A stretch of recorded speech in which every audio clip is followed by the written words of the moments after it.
Tad, kas bija tas cilvēka motīvs,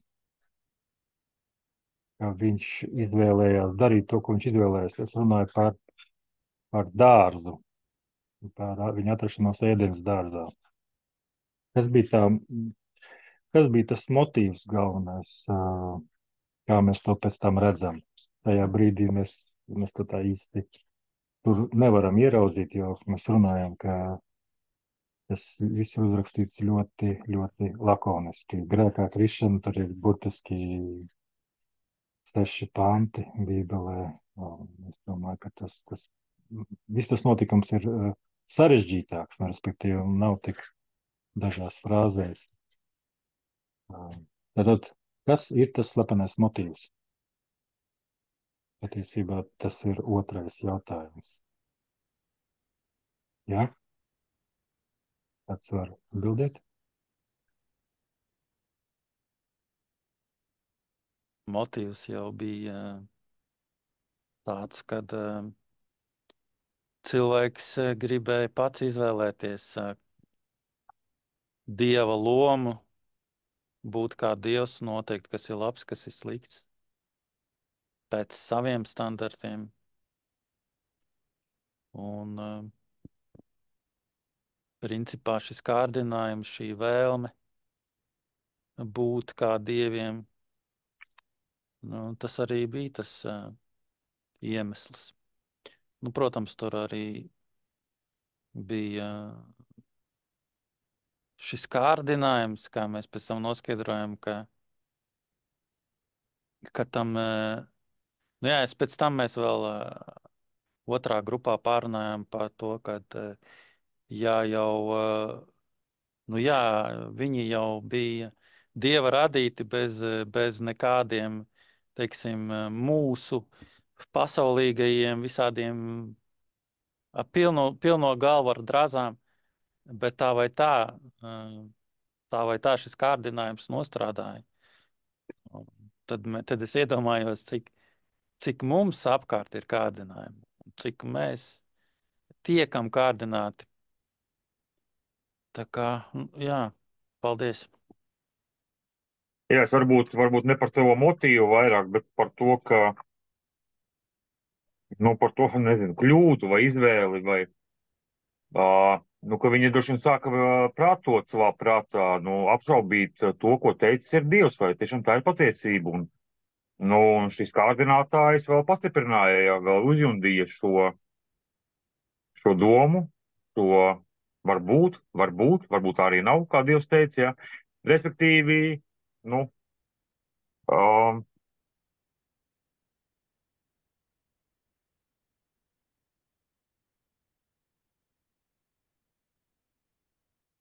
es tā to redzu, ka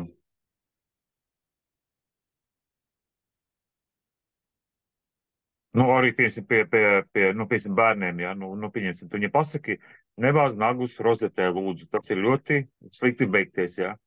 Bet viņš jau kamēr neiebalīs pirkstu, viņš jau nespratīs, ja, respektīvi, es nezinu, vai es kaut ko skaidri pateicu, bet man tā doma ir, bet es viņu nevaru pateikt vārdos. Es redzu to, ka pirmais tā kļūda ir tā, ka viņi apšaubīja Dievu teikto. Tātad, ja viņi apšaubīja, tad viņi viņu neuzskatīja par autoritāti, neuzskatīja par savu radītāju. Viņi to nezināja, viņi to nesaprata, ja? Tas ir viens. Un ka arī šis kārdinātājs jau arī zināja, kurā brīdī pieiet un vēl uzjundīt šīs domas, vēl tā kā mums, tā kā ikdienā ir grēks, ja tu kaut kā ielaid kaut kādu kripetiņu, ja? Un tā ja tu viņu sāc akumulēt, ja, uzjundīt, tad beigās tas arī dzemdē to grēku, ja, respektīvi, iedot kā mazo pirkstīnu, tev paņems visu roku. Tā, īstumā. Paldies. Paldies. Varbūt vēl kāds komentārs, doma vai jautājums par šo?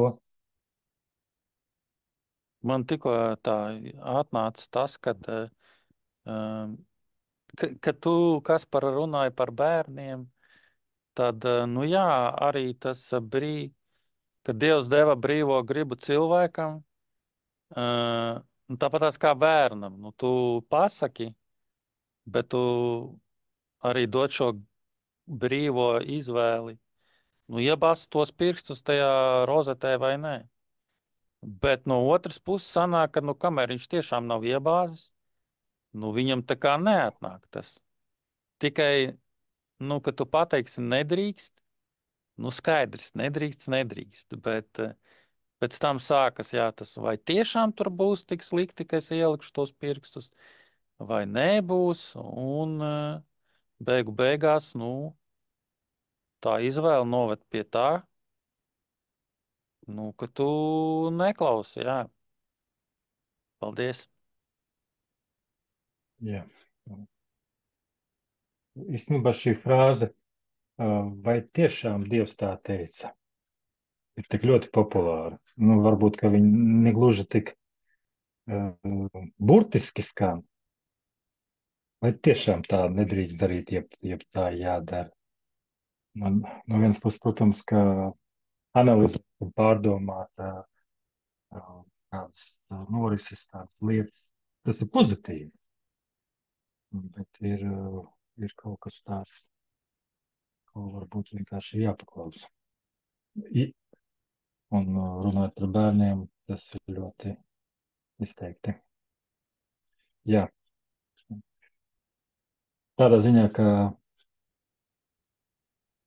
atceros, ka man tas pārsteidz bija viens tās moments, un mēs dzīvojam tur, jā, tā diezgan saspiesti, un tur bija ļoti plati palodzu logam. Un mēs bērniem teicām, nedrīkst, ka, viņi bija tiešām maziņi, es pat neatceros, cik tur, teiksim, 2, 3, kaut kā tā, varbūt bišķi vairāk, bet bija aizliegts kāpt palodzes. Es tomēr negribēju, lai viņi pārbauda, kā tas ir lidojums no loga.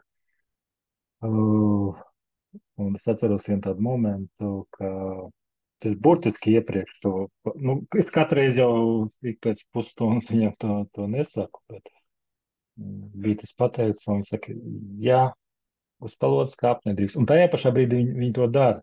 Bet es saprotu, ka viņš to vārdu ka viņš ir tekstu dzirdējis, bet viņš grib tur kāpt, un viņš vienkārši kāpjas tā. Es nezinu, kā man to paskaidrot.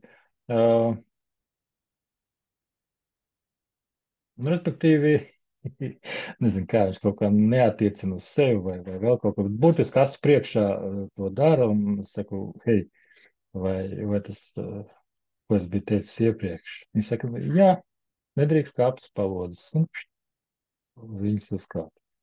Es nezinu, vai jūs sapratāt, bet, labi.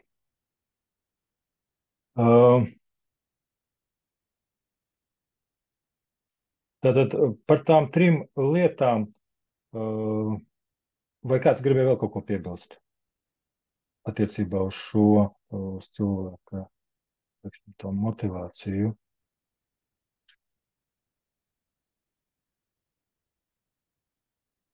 Uz kādām 3 lietām tā grēkā krišana bāzējās?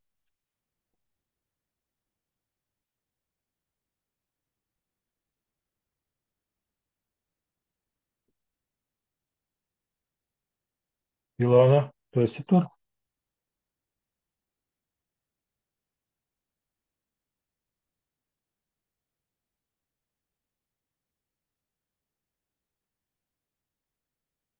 Vai kāds cits var atbildēt? Kas ir faktiski 3 tās lietas, kuras ir pamatā, praktiski tā, visiem grēkiem?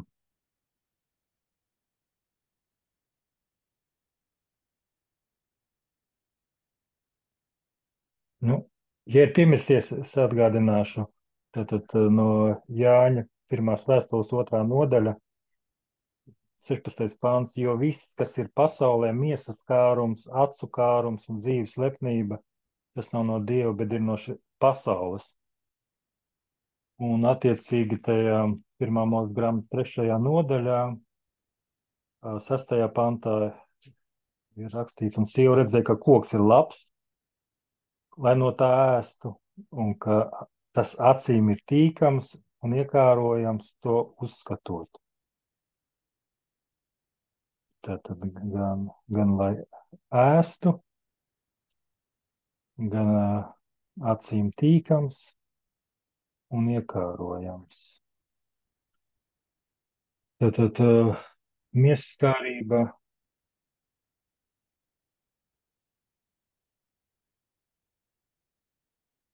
acukārība, miesaskārība un lepnība. Vai citiem, jā, miesaskārība, mankārība un lepnība. Šīs ir 3 pamat lietas, no kurām rosās viss pārējais. Vai ir kaut kas piebilstams vai jautājums? Mēs vēl droši drīkstam diskutēt. Man ir jautājums par vārda kārības un ikārojums, un kā tas ir Bībelē, grieķu tulkojumā, kāda viņa tā īstā nozīme tam vārdam ir. Es vēl pastīšos, mēģināšu atrast kaut kur internetā, un es viņu saprotu tādā ziņā, ja, bet es nezinu, vai es viņu pareizi saprotu, ja. Respektīvi tā dziļākā tā būtība šim vārdam. Es zinu, kas ir kārība, zinu, kas ir iekārojums, ja, bet tas ir oriģinālais grieķu tulkojums, vienkārši interesi pēc pasīties, kā viņš tulkojās, ja, vienkārši interesi pēc, es domāju, tādā ziņā paplašināt, saprašanu. Jā, es tev sapratu. Es tev nevaru atbildēt uz šo jautājumu, es nepētīju iepriekš, bet vecā derība ir rakstīta ivritā, tas ir ebreju valodā, un grieķu un jaunā derība ir grieķu valodā, jā. Tā kā tas pāns no 1. Jāņa vēstules no ordināli viņš tulkos no grieķu valodas, bet 1. Mūzes grāmata ir rakstīta ebreju valodā, ivritā. Tā, jā, un precīzi šo vārdā, teiksim, nozīmes, es tev sitienu nepateikšu, bet iespējams, ka mēs katrs esam izjutuši vai kaut ko tiekam kārdināti, vienalga, kas tas nebūtu, attiecībā uz šīm 3 lietām. Tas var būt paplašinātāk, protams, bet tātad miesaskārība, mankārība un lepnība. Starp citu, Sātans arī kārdināja Jēzus tūkstnesī ar šīm 3 pašām lietām. Tas gan bija tā bišķiņ savādāk, ja? bet tur bija arī par ēšanu, tur bija par lepnību, par sevis identitāti, jā. Un faktiski, kā mēs zinām, galvenie miesas, tur, kur cilvēki krīt, arī kristīgie, arī kristīgie mācītāji. Angliski ir 3G.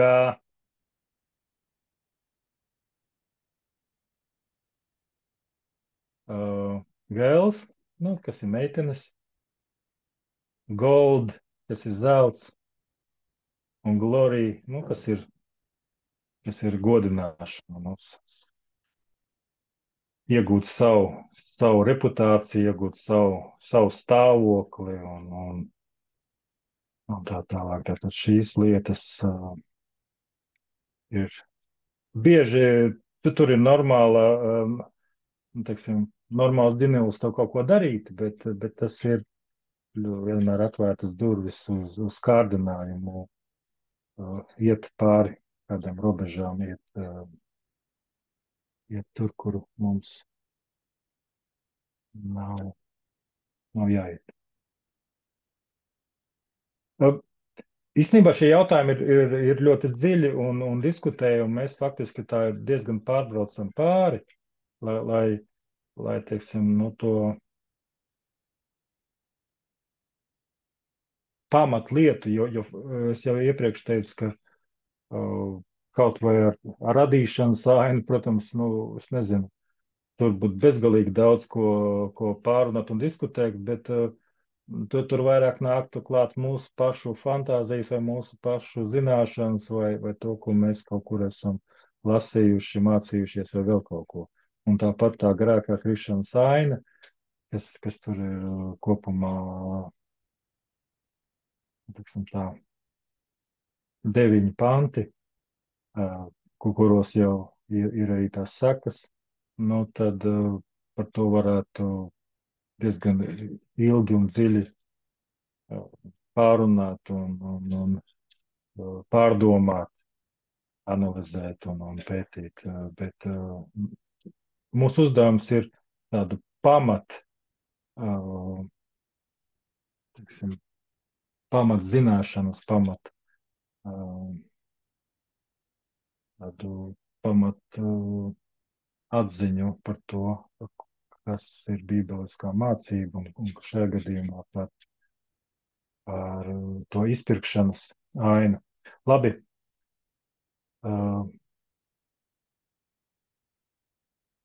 Mēs esam runājuši, varbūt kāds atcerās, ne jau visi šeit klātesošie, bet ar Aivi un Kasparu mēs esam runājuši, kādas ir pretinde šīm 3 lietām, par ko ir rakstīts Mateja evaņģēlijā. Varbūt jūs atceraties.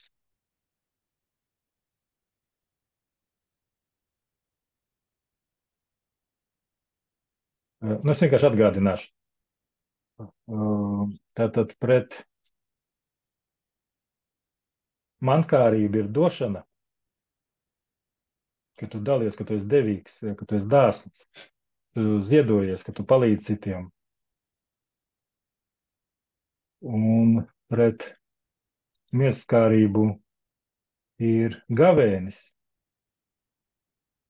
Tev piegriez skābekli savām miesas ziņām un savas miesas paaugstināšanai. Nu, tikai vēderam, kas ir liels dievs šīs pasaulē.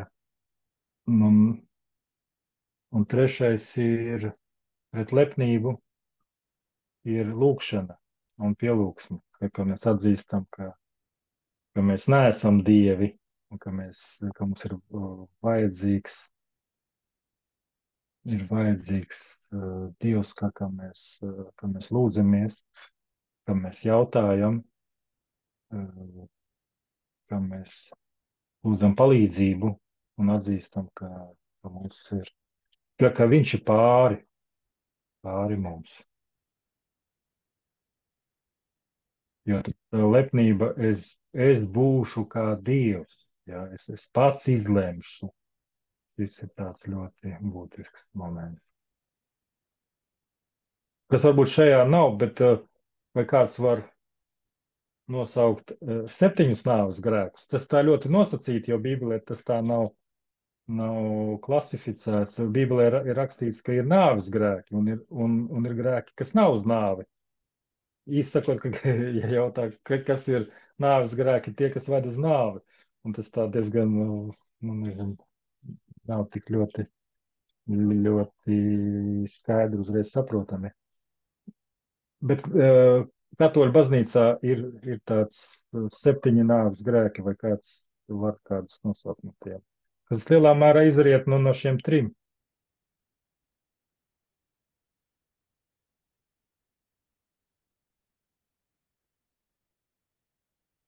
Ir uzreiz atbilde. Tātad, tā ir tā pati lepnība, tā miesaskārība, faktiski, šajā gadījumā es ar to skaidri domāju iekāri, kas ir domāta seksuālā iekāra. Bet miesaskārība kopumā ir bišķiņ vairāk, jo tas ir man, un lai es labi izskatītos, lai labi es justos, lai gribu visu baudīt, ja. Tātad tas nav tikai seks. Nākamais ir negausība, vai arī tāda, vajag vēl un vēl un vēl un vēl. Tas ir neapturams. Tu esi jau paēdis, tu jūties, tu jūti, ka tu esi pieēdies, bet nu, tu taču tik daudz vēl visādu ēdienu ir uz tā galda un gribās taču vēl visus pabaudīt. Tas ir gan tikai tāds viens piemērs, bet īstenībā ir, ja tev ir, teiksim, 10 kurpju pāri, tad noteikti vēl vienu vajag sākumam. Nu, un tā tālāk. Tad šī tāda krieviski nenasitность, ja, ka tu nav robežu. Tad, protams, skaudība. Tad ir vienkārši amankārība, jā. Protams, mamons. Tad ir vienkārši ļaunums. Tas nav dusmas, jā. Dusmas ir normāla emocija. Bet ļaunums vienkārši tāds, nu, naids, patoloģisks tāds ļaunums.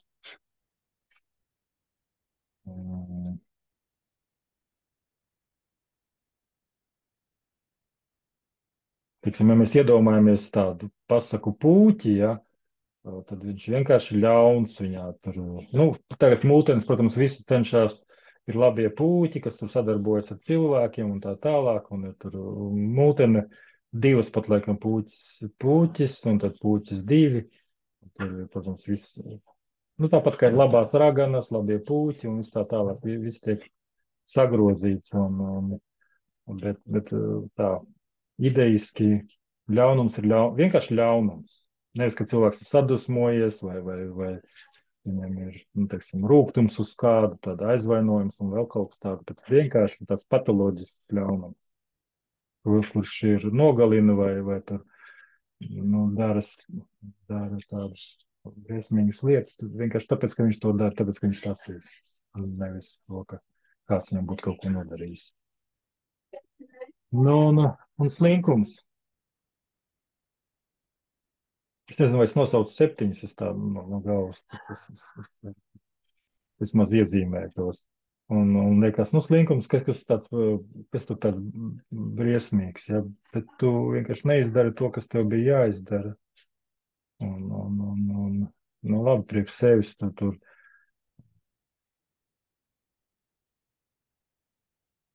Nezinu, neizdarīja priekš sevis kaut kādu pakalpojumu, bet īstenībā tas ir tikai tāds viens simptoms.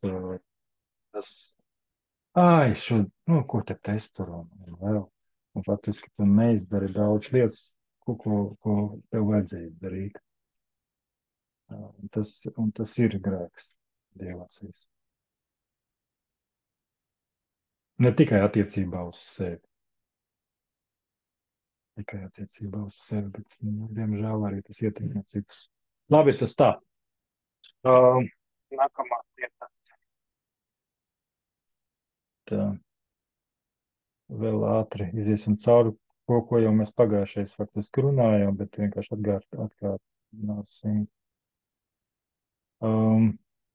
Jā, tik tālu laikam mēs netikām.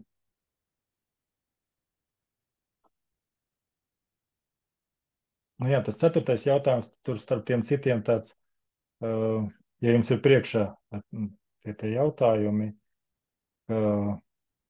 kā jūs domājat,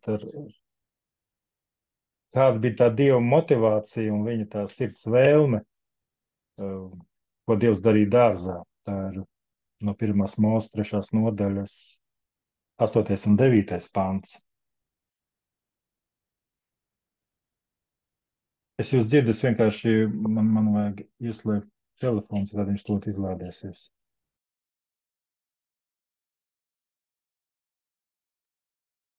Jā, mēs jau to pārrunājām, kad Dievs, kad Dievs bija dārzā kopā ar cilvēku, un pat tad, kad viņš sauca uz Ādamu pēc tā, ka viņi pamēģināja šo aizliegto augli, Ādam, kur tu esi, tad viņš jau nu, gribēja šīs attiecības ar cilvēku. Es nezinu, varbūt nekā vienlīdzīgas, bet Nu, bet attiecības. Nevis kaut ko tādu, ko mēs pēc tam redzam jau, jau tālākajā. Nu, labi, mēs to vēl neredzam šajā vietā, bet, ja par šo vietu, tad, jā, tas bija, Dievs bija radījis cilvēku, lai viņš ar viņu veidot mīlestības pilnas attiecības. Balstītas uz, es domāju, ka uz uzticēšanos,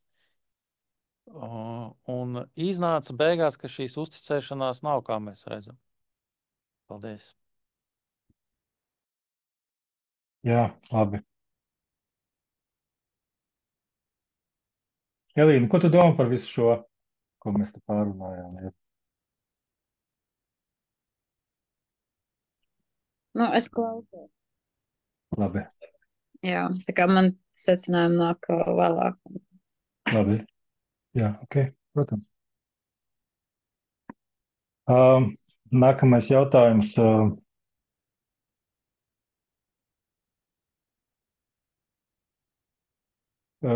Ko raksti māca par cilvēka sirds stāvokli, kuri apzināti grēko pret Dievu? Un tur par pamatu ir ņemts vēstule romiešiem 3. nodaļa no 10. līdz 19. pantam. Varbūt kāds var nosaukt to cilvēku stāvokli. Bet faktiski tas, protams, jā, es uzreiz pateikšu, ka tās rakstu vietas, kas šeit minētas, tās nav vienīgās. Ja teiksim, atbild uz šiem jautājumiem, protams, ka mēs varam atrast tās atbildes arī kādās citās rakstu vietās. Nav obligāti, ka tieši tas autors ir minējis šīs, bet būtībā mēs kaut ko līdzīgu varētu atrast arī kaut kur citur Bībelē. Šīs nav vienīgās. Tā kā, ja jums ir kaut kāda labāka rakstu vieta vai atbilde, kas izrietiet no Bībeles, tad droši, jā, šis nav absolūtais tāds, pilnīgi viennozīmīgi jautājumi, pilnīgi viennozīmīgas atbildes. Tā es to gribētu teikt. Tas faktiski vairāk ir tāds līdzeklis, lai mēs padomātu par šiem tematiem, par to, kā viss ir radies un kur ir tie cēloņi, ka tas viss ir sabojājies.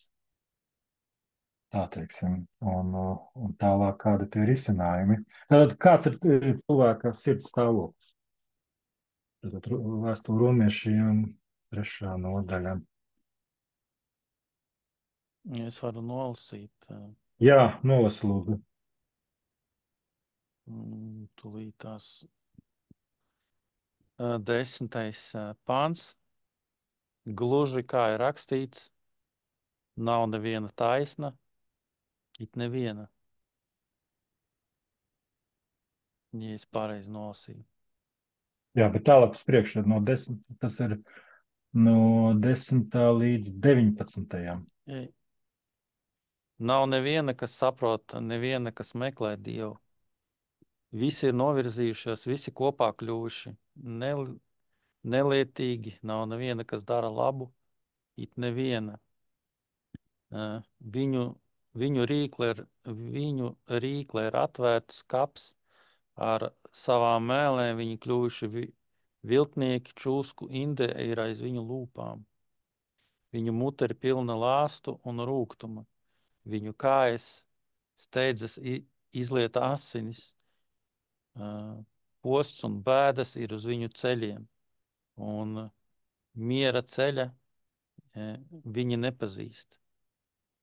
Dieva bības nav viņu acu priekšā, bet mēs zinām, ka visa bauslībā teikts tiem, kas stāv zem bauslības, tā visiem aizdarīta mute un visa pasaule vainīga Dieva priekšā. Līdz kuram bija? Līdz 20? Līdz 19. Jā. Paldies. Paldies, Aivi, tu nolasīji. Jā. Mēs redzam, ka te ir dažādi šīs izpausmes, ka visi dara ļaunu, visi novirzījušies un nemeklē Dievu un visāda veida teiksim, netaisnība. Faktiski kā rezumējums ir 23. pāns. Ja tev ir atvērts, tu vari nolasīt to arī. Tas ir tāds tā kā rezumējums. Romiešiem 3:23. Jo visi ir grēkojuši un visiem trūkst dievišķās godības. Jā, tas ir tāds. Kurš no klātesošiem nav grēkojis nekad mūžā?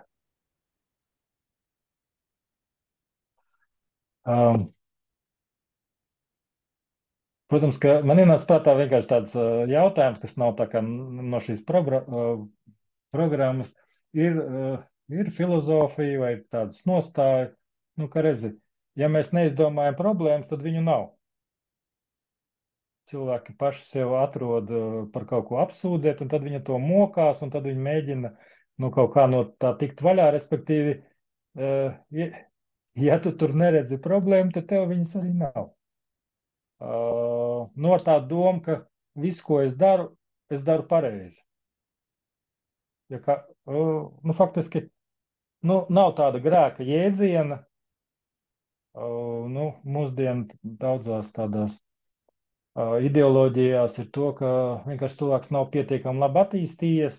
Nu, kaut kāda garīgā vai tur vēl izaugsme nav bijusi pilnīga. Un vienkārši viņam vajag vairāk izglītības, vairāk zināšanu, veidot savu raksturu un visas šīs lietas, ar kurām nodarbojas daudz psiholoģiskas programmas un vēl visādas tur mācības, kur, protams, ir daudz pareizas lietas, jā. Mums jāapgūst kaut kas un mums jāmācās. Tā kā tur nav pats par sevi, nav nekas nepareizs, bet ko es par to domāju? Vai es pratu uzdot pareizi, vai saprotam jautājumu? Es reiz varu atbildēt par to, ka ja šiem visiem cilvēkiem, neskaitāmajām mācībām, ateismam, nu labi, es nenosaukšu visas, bet viņiem visiem vajag morālu pamatu, respektīvi, ja nav Dieva viņu izpratnē, tad viņi nezina un nevar zināt, kas ir labs un kas ir ļauns. Pēc definīcijas viņi to nevar zināt. Jā, es tev piekrītu. Viņiem nav ar ko salīdzināt.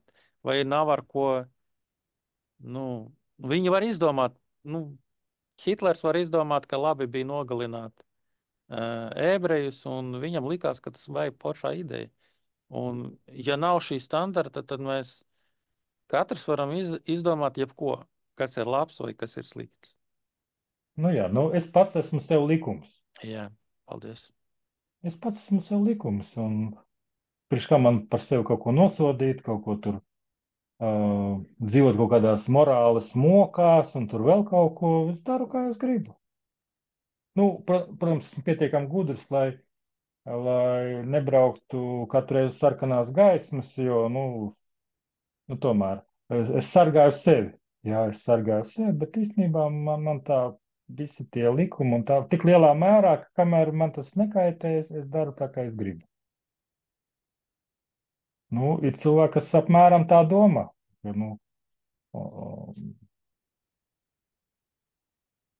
vai tas ir, es tagad negribētu teikt, vai tas ir pareizi, vai tas nav pareizi, vai tas ir bībeliski, vai tas nav bībeliski.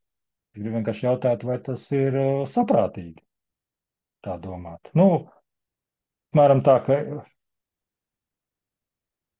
es dzīvoju, kā man gribās.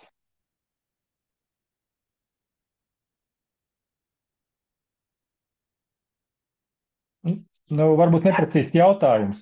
Nav jau jādzīvo tā, kā man negribās. Ja es neesmu nevienu parādā, es neesmu nevienu vergs. Bet, nu, teiksim tā, man nav par ko sevi šaustīt. Un man nevajag sevi šaustīt, un man nevajag neko nožēlot.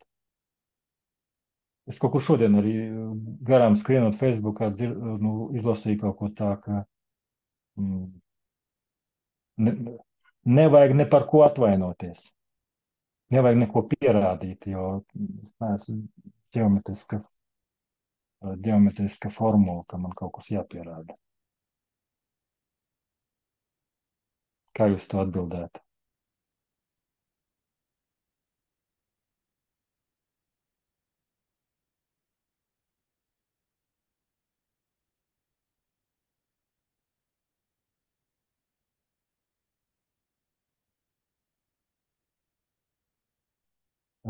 Kas Es, pats grib atbildēt? jā, kas tas mums ir zinošs puisis? Nu jā, es varbūt nepiekrītu tam, kad, nē, es nepiekrītu, es vienkārši pateikšu to domu, ko es domāju, bet ka, nu, arī neticīgiem cilvēkiem, arī cits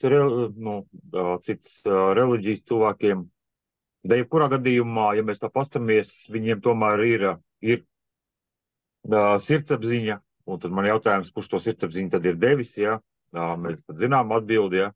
Viņi to nezina, viņiem liekas, ka tas ir viņiem, nezinu, dabīgi. Es nezinu, kā viņi domā, man grūti to arī pateikt, kā viņi domā, bet arī pasaulīgie cilvēki, pieņemsim, kas neatzīst vai noliedz Dievu, viņi tomēr saprot un sajēdz, ka nosist kādu ir slikti, ka kādam izdarīt sāpīgi ir slikti, ja?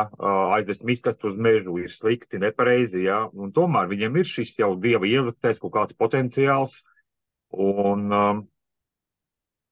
nu, uz tā bāzes jau kaut ko viņi arī tomēr domā. Viņi var noliekt, viņi var teikt, bet es domāju, ka viņi vienatnē tomēr viņi ir savādāki, tomēr kaut kādīgi, es tā to redzu, jo, pateikšu godīgi, dažkārt liekas, ka viens otrs neticīgs cilvēks, es viņā redzu daudz vairāk kaut kādas tādas tā kā pareizas, labas īpašības nekā kādā cilvēkā, kurš atzīst, ka viņš pazīst Dievu, ja. Tā doma ir, ka, bet es redzu to, ka Dievs ir ikvienam cilvēkam ielicis sirdsapziņu, tas arī stāv rakstīts. Un, protams, ir gēni, ir ģimenes, ir, kur mēs esam dzīvojuši, tas ir visnomācoši vai kaut kādā, nezinu, valstī, kur tikai ir kaut kāds pagrimums un nekā cita nav, jā, bet tomēr tā sirdsapziņa paliek, un viņi var graust, viņi var negraust, viņi var noklusēt, viņi var norakt, visādi, jā, bet, tādā ziņā, tā doma bija. Paldies. Jā, labi, paldies. Protams, ka šis jautājums nav viegli atbildams, un tas ir tāds diezgan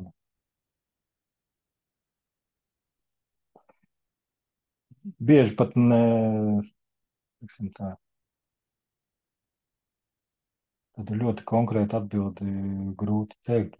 Es šodien vienai darbiniecei cietumā uz skapja bija tur kaut kāds plakātiņš, un tur bija rakstīts, es gribu būt laimīga, tāpēc daru citiem labu.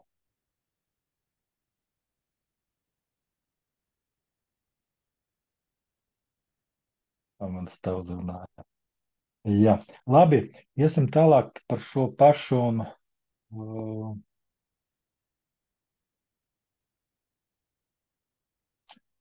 Tālāk jautājums, mēs to laikam nesākām skatīt pagājušā reizē, un tas šajā te sarakstiņā ir 6. Ja visi ir apzināti grēkojuši un nav meklējuši Dievu, tad kā cilvēks var tuvoties Dievam? Kāds ir viņi, teiksim, vai viņš ir pilnīgi uz visiem laikiem kaut kā nolēmts, atšķirts, un viss ar viņu ir beigas, nav nekādas izējas, vai kaut kādā veidā viņš var vismaz mēģināt atgriezties.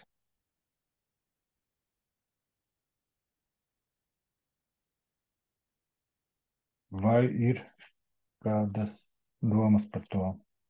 Un faktiski izējot arī no tām rakstvietām, tur ir minēts vesels 3.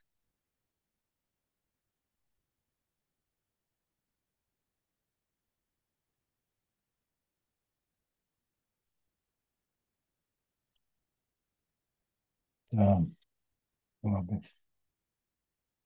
Kaut ko uzšķirsim.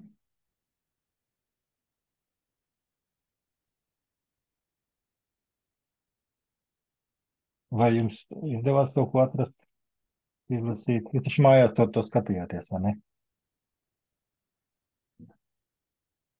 Labi. Es no otra gala. No Jāņa 6,44 tur ir tāda raksturietiņa. Un tur rakstīts ir, Neviens nevar nākt pie manis, ja viņu nevelk tēvs, kas mani sūtījis, un es viņu celšu augšā pastarā dienā. Nu, tā doma ir tāda, ka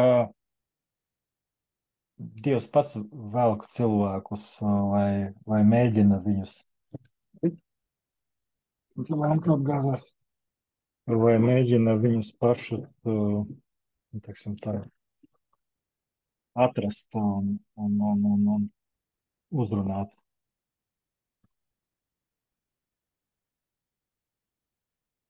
Vai ir vēl kāds atbildi?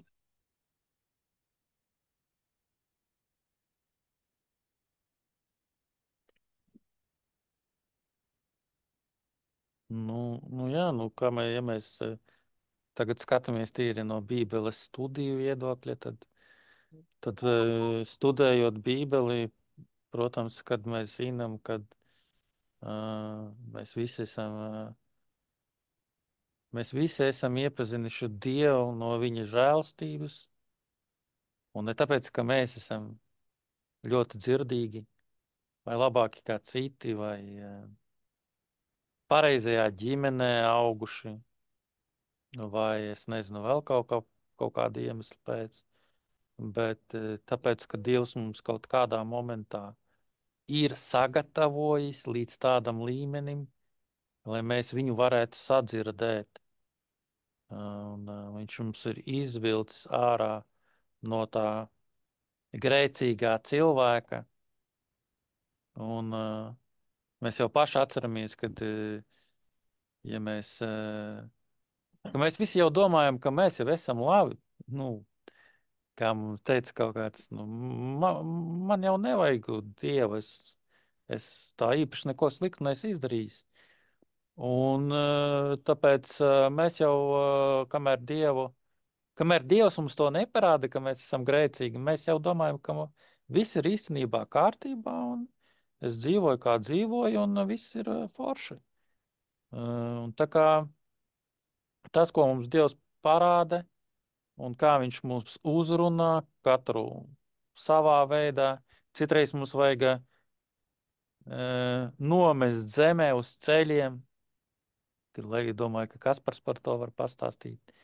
Lai mēs tā atjēgtos un saprastu, ka, ka nav kaut kas kārtībā. Bet bieži vien jau, cilvēki tā arī saka, ka man Dievu nevajag, jo es jau neko tādu sliktu neesmu izdarījis.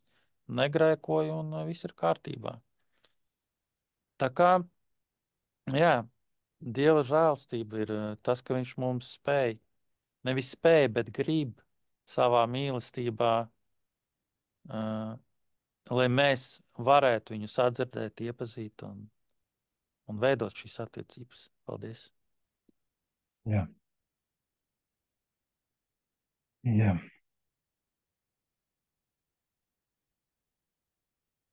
Tāpēc Dieva mīlestība un labestība meklē sacēlušos cilvēku. Tev pierakstīts, man tā ir.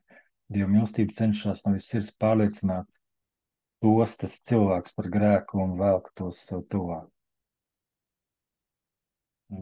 Jo te raksta vietā, kas bija Lūkas 19.10, Jēzus saka, ka cilvēka dēls ir sūtīts meklēt un glābt pazudušo.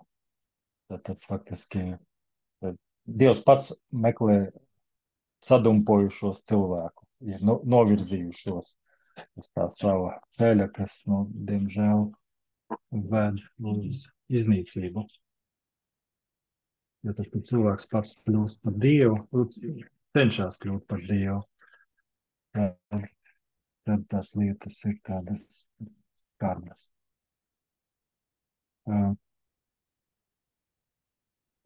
Tas viens bija no... Es tev vēl piemetināšu manu tādu vismīļāko vietu no rakstiem par Jēzu, ka es nācu šajā pasaulē, lai izjauktu velna plānus. Tas man stāv vienmēr atmiņā. Paldies. Jā.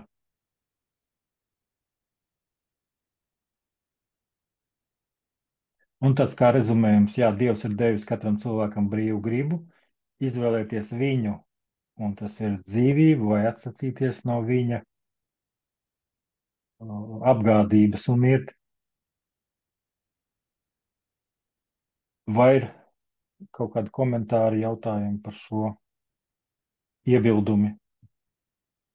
Vai mēs, Man ir, tas jā, pārāk daudz runāju, bet tieši par šo tēmu es nesen arī man nāca tāda kā atklāsme, kad es arī skatījos, kā kāds cilvēks, kas ir ateists, gribēja pārliecināt, ka Dieva nav, un tas viņa oponents viņam teica, nu, bet kāpēc tu domā, ka tev ir jātic, ka viņš ir? Tu jau vari neticēt. Dievs tev ir jā, devis brīvu izvēli, un tu vari neticēt viņam, vai arī vari ticēt. Bet tad tu izvēlies, ka tu pēc nāves būsi no viņa šķirts vienkārši. Tu nebūsi kopā ar viņu, bet tu būsi mūžīgi atšķirts no Dieva. Un no visa tā, no visām svētībām, ko viņš var tev dot.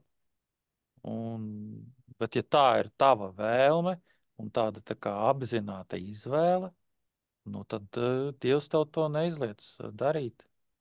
Tā kā, paldies. jā. Nākamais jautājums, kas ir šajā programmā, ir, vai cilvēks pats tevi var izglābt ar saviem labajiem darbiem, vai pildot baušļus, pildot likumus.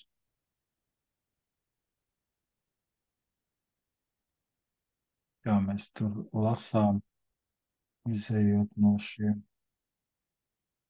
raksta vietām, kas šeit bija minētas. Ja jūs paši to domā, vai cilvēks var, un tad ir jautājums izglābt, ko nozīmē vārds izglābt? Vai ko nozīmē vārds pazust?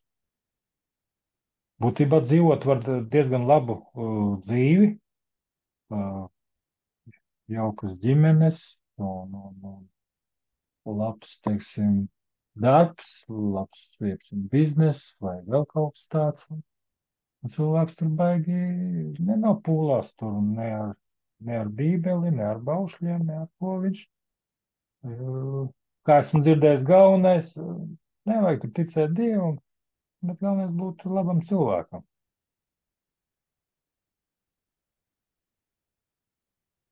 Nu, tā ir diezgan tāda populāra doma. Nevar jau būt par reliģisku fanātiķi vai kaut kas tāds.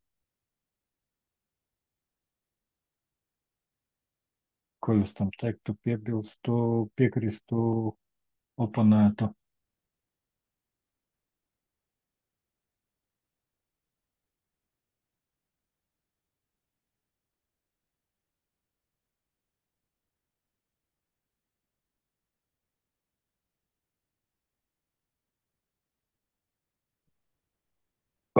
Varu pastāstīt to, ko esmu pieredzējis un ko esmu runājis.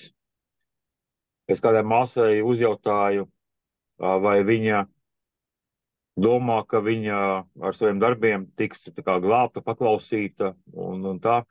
Viņa man ļoti vaļsirdīgi arī pateica, jā. Es gandrīz no krēsla nokritu, tas ir cits jautājums, bet un tā māca. Un tā māca, diemžēl.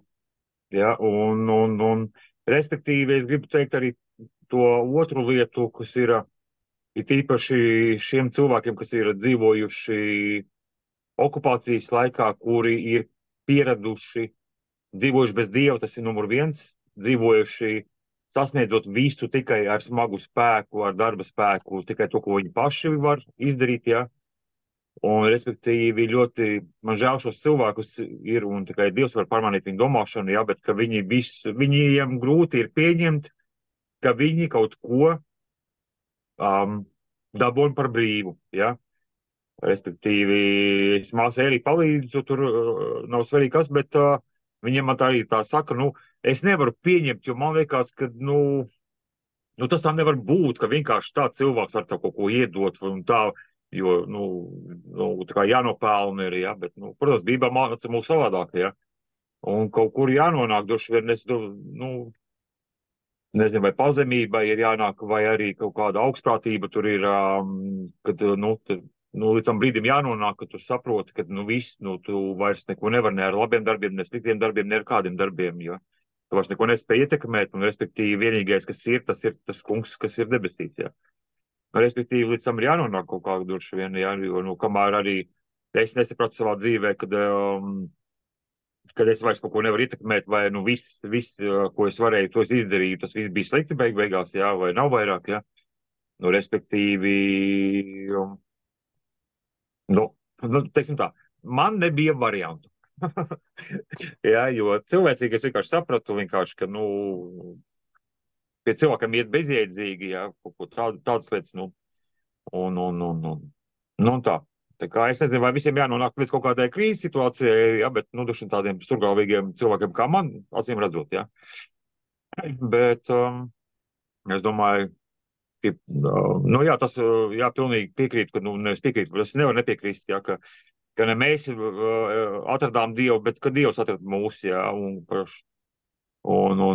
tauts Kristus arī teica, ka veselajiem ārsta nevajag, jā, bet slimajiem, jā.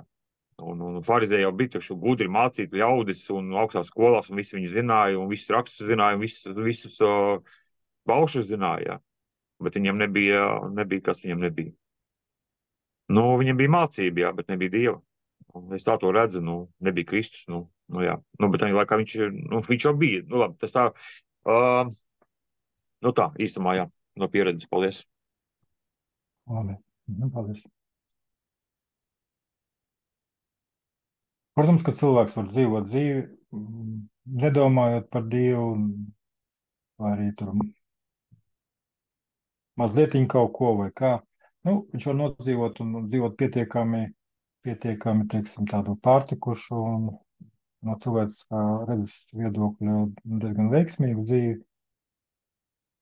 Bet, nu, ja viņš ir šķirts no Dieva, tad ir kaut kādas lietas, kas viņam vienkārši slēgtas. Viņš dzīvo savu dvēselisku dzīvi un var arī baudīt daudz šīs pasaules lietas, bet viņš nevarēs baudīt garīgās pasaules, dievišķās pasaules, es gribēju precizēt, godību un mūžībā būs bez Dieva. Nu, tā raksta. Vienkārši tā, ko es saprotu no Bībeles. Tā, bet atbildot šiem jautājumiem, es nolasīšu dažas raksturvietas tomēr. Es ceru, ka jūs mājās tomēr palasījāt visus šos jautājumus un arī raksturvietas tā. Tātad vēstule Efeziešiem 2. nodaļa 8. 9. panti, jo no žēlstības jūs esat glābti ticībā, un tas nav no jums, tā ir Dieva dāvana. Ne ar darbiem, lai neviens nelielītos, jo mēs esam viņa darbs. Vēl par tiem baušļiem, tātad, respektīvi, ne ar labiem darbiem, un tālāk vai pildot baušļus Romiešiem 3.20.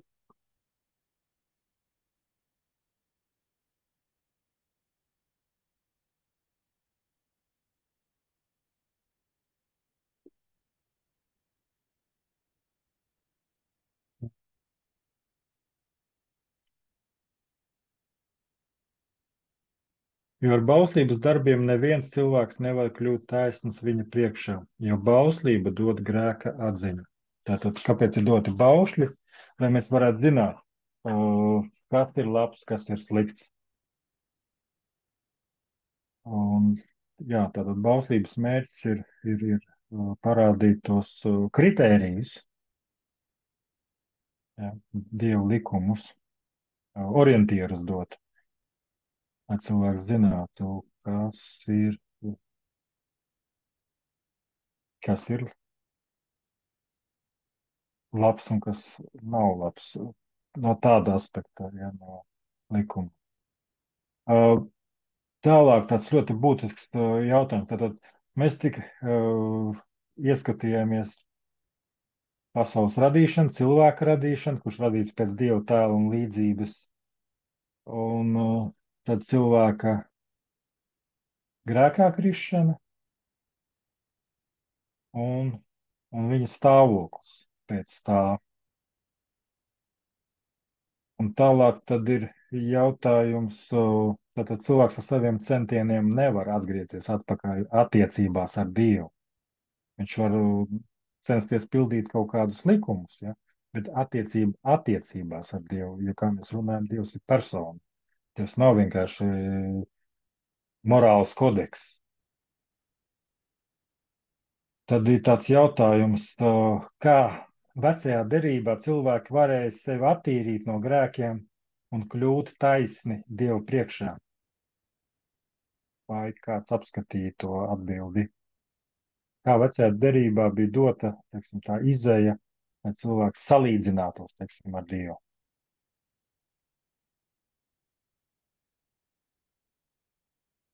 Un upurēšana.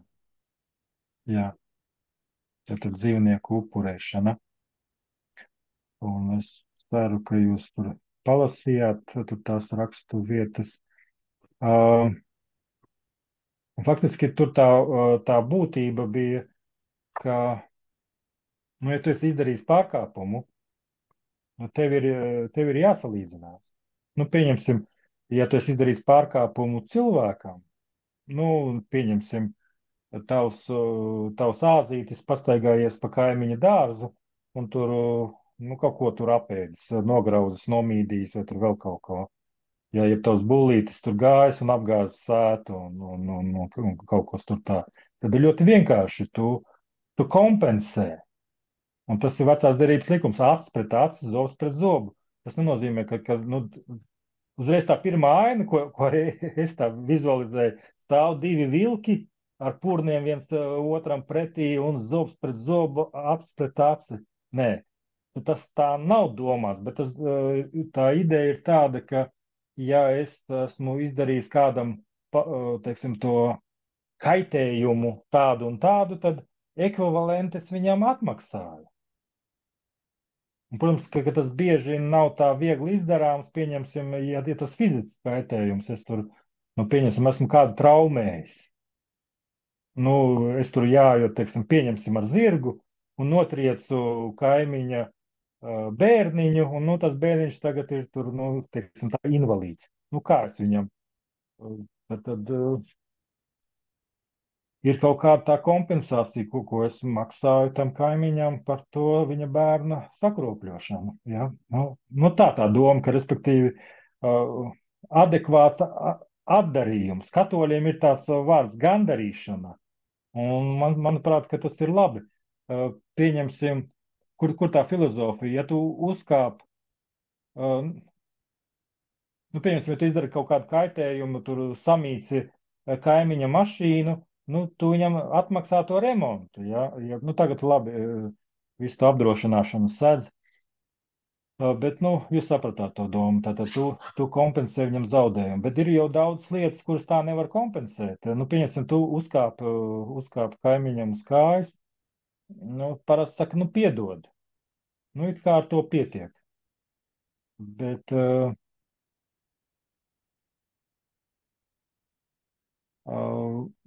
tur tā doma ir tāda, ka tu iztaisi gandarījumu, tu, teiksim, nopērci šokolādīti viņam. Nu, ne tikai pasaki paldies, bet, nu, teiksim, tādu dāvaniņu arī iedod. Un tā ir tāda gandarīšana. Bet ar tiem dzīvniekiem ir tā, nu, kā tu atdarīsi Dievam. Un tā upurēšana ir, tā ideja ir tāda, ka dvēseles dzīvība, dzīvība ir asinīs. Un, lai samaksātu, ir jāizlej asinis. Un faktiski, protams, ja to ganāmpulkā ir tur 200 jēru, tā ir viena lieta, bet, nu, bieži ir tā, ka tas gans, viņš tur izauklē to savu jēriņu, viņš viņus kopa, pazina, un būtībā tas viņam bija dārgi. Nu, teiksim, dārgi tādā ziņā ne tikai finansiāli, bet, nu, es saprotu, ka labi, ja tu trušu audzē, tev tur ir 50 truši, tā ir viena lieta, bet, nu, ja tev tur ir 4, un tu viņus tur baroji, un kopi, tīri, un tā tālāk, un pēc tam tu ņem un viņu nokauj un apēdi, ja, nu, es nezinu, tas nav nemaz tik vienkārši tā. Es nevienu dzīvnieku tādā veidā neesmu nokāvis, ne vistu, ne gaili, ne vēl kaut ko, un līdz ar to man tā grūti spriest. Ja? Cilvēks, protams, varbūt ir tāds diezgan, nu, uztver varbūt to savādāk. Bet tā ideja ir tāda, ka tu upurē par to, ka tu esi izdarījis kaut ko sliktu, tu apzinājies to, tu esi izdarījis sliktu, tu kaut ko, kas tev maksā, nu, kas tev ir dārgs, tu teiksim, tā, ja to tā varētu teikt, kompensācija par savu pārkāpumu. Un tas ir Dievu priekšā. Jo te jau, mēs jau jaukie jaunās derības kristieši pasakam, Dievs piedod. Vecās derības cilvēkam Dievs piedod ir to, ka viņš savu mīļoto jēriņu, to labāko, to stiepa uz templi un tam jēriņam čiks galvu nost. Un tas ir bišķiņ savādāk. Tev tas kaut ko maksā, tev tas kaut ko sāp. Ja? Tagad vienkārši Jēzu piedod. Un aiznesies tālāk. Ja? Tā kā nu, vecā derībā, lai cilvēks salīdzinātos ar Dievu, es tagad nerunāju salīdzināšanos ar cilvēkiem, par ko es runāju. Tā bija vienkārši tāda sistēma, tieslietu sistēma, kad tu viņam atmaksāji tos zaudējumus. Vienalga kāds, vai tie bija fiziski, materiāli, nezinu, morāli, vēl kaut ko, tu viņam atmaksāji. Bet kā tu atmaksā Dievam? Nu, Dievam tu upurē kaut kādu tur dzīvnieku. Uzskatot to, ka tu izlai asinis, lai salīdzinātu to savu grēku, savu dvēseles grēku, jo dvēseles dzīvība ir asinīs. Un faktiski tā bija tāda, nu, Dieva iedibināta, jo varbūt kāds zina, kāds bija pirmais upuris. Vispār pirmā upura, kas tika izdarīta. Vai kāds zina? Es nezinu, vai tika izdarīta, bet vai tu domā par dēlu? Tu domā par Abrahāmu? Jā. Jā, nu tas arī ir viens ļoti spilgts gadījums, jā. Bet bija iepriekš. Tad es to nezinu. Protams, ka tā uzkrīt to, tas Abrahāmu upuris, kur viņš to savu apsolījumu dēlu 3 dienas ved, jā, uz to Morija kalnu. Un tas ir ārkārtīgs tāds, nu, ļoti spilgts notikums, kas parāda Abrahāmu ticību un paļāvību uz Dievu. Jo tas bija dēls, ko viņš bija gaidījis gadu gadiem, un tas bija tā kā apsolījuma dēls, un viņš tagad ņem un ved to uz upurēšanu. Bet pirms tam bija, ja mēs lasām, tad pirmie Ādama dēli, gan Ābels, gan Kains, abi arī upurēja. Tur nebija teikts kādā sakarā, bet tur, ka pienesa upurus. Tā kā viņi jau to zināja, respektīvi tas bija jau viņus domāšanā, viņu kultūrā jau iekšā. Bet būtībā tas tur tā nav gluži afišēts, bet to mēs tā izlasām. Atcerieties, kad cilvēki sagrēkoja un viņi pēkšņi atzina, ka viņi ir kaili, jo Dieva godība bija aizgājusi. Viņi bija pazaudējuši to savu šķīsto skatījumu uz lietām. Viņi paši sevi apklāja, ja tātad paši sevi centās nu, notušēt savas lietas, ja, uztaisīja sev vīģu lapus, gurnu apsēju. Un Dievs to nevisai akceptēja. Jūs pēc tam to izlasiet, Dievs to neakceptēja. Viņš viņiem no dzīvniekiem uztaisīja ādas apģērbu, nu, ādas džins. No kurienes tās ādas bija? Dievs radīja kaut kā atsevišķi ādas kļašanas un ādas jaciņu. Nu, tie bija no kādiem dzīvniekiem. Un mēs to tā varbūt neizlasām, bet faktiski Dievs pirmais pienesa upuri par cilvēku grēkiem. Kādiem dzīvniekiem tas maksāja dzīvību. Tā kā to mēs tā varam saprast, ka tie bija pirmie upuri. Un faktiski asins upuru pienešana, kā atpirkšanas akts un grēku atklāšana bija Dieva iedibināta no laika sākuma. Tad Ādams, Ābels, Noas, Ābrahāms, Jēkabs un beigās visa Izraēla nācija pienes asins upuri izpirkšanai no grēkiem. Un tā bija no Dieva nākusi ideja, ka pieprasa dzīvnieku upuri, lai to asinis būtu, un tie dzīvnieku upuri vajadzēja būt, lai viņi būtu šķīsti, nevainīgi un neapgānīti.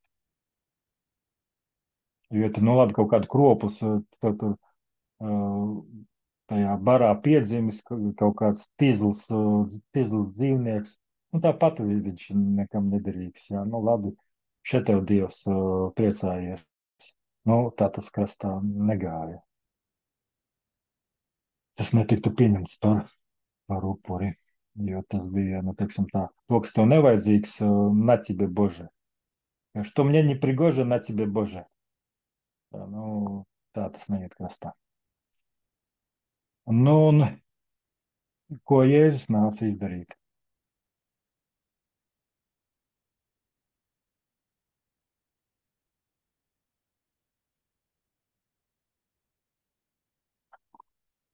Rezumēsim to. Tur ir tikai divi jautājumi, kas būtībā pa lielam ir par vienu lietu. Ir jautājums, ko Jēzus nāca izdarīt. Jāņa 1,29.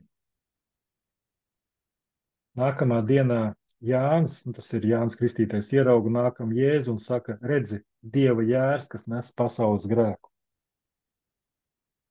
Tātad mēs lasām, ka Dieva labāks risinājums nekā dzīvnieku upurēšana vecā derībā. Starp citu, šobrīd liekas, nu tā ir tāds veca pagātne, ja mēs vēsturē to varam izlasīt, bet iespējams, ka jūs esat redzējuši pa teļuku vai vēl kaut kur, ka mūsdienās tās lietas arī tā notiek. Gan pie musulmaņiem esmu redzējis, ka tiek upurēti dzīvnieki, un pie jūdiem arī. Jo viņiem viss gatavs tempļa atjaunošanai atkal. Tas ir ļoti bībeliski. Nu, respektīvi, ko nozīmē bībeliski? Nu, Bībelē ir pravietojumi, ka tas templis tiks atjaunos. Un viņiem ir altārs gatavs, un es redzēju, jā, ka viņi jau izmēģināja un tika, tur bija gan teliņš, kurš tika upurēts uz tā altāra Jeruzalemē. Tā kā šīs visas lietas nav tikai pagātnē un kaut kāds tur vecās derības un kaut kas tāds. Nē, nu, tas nav jaunās derības, ja, bet es par to, ka tas nav tikai kaut kāds vēsturisks fakts, kas bijis senā pagātnē. Tas daudzās, respektīvi, tas ir kādās reliģijās, kurš jau projām ir aktuāli. Tātad Jēzus bija šis Dieva jērs, kas tika mūsu dēļ upurēts, lai mūs izglābtu. Un tā kā mēs zinām, ka tas mantojums pēc tās bībeliskas nāca no tēva, un Bībelē teikts, ka miesas dzīvība ir tā asinīs, un Jēzus nebija grēkojis, respektīvi viņam nebija tēvs cilvēks. Viņš bija ieņemts no svētā gara, un līdz ar to tad, nu, viņš nebija piedzimis kā grēcīgs, kā visi cilvēki šajā pasaulē. Un tad ir jautājums, vai Jēzus izlieto asiņu upurs ir pārāks veco derību dzīvnieku asinīm? Ko jūs uz to varētu atbildēt?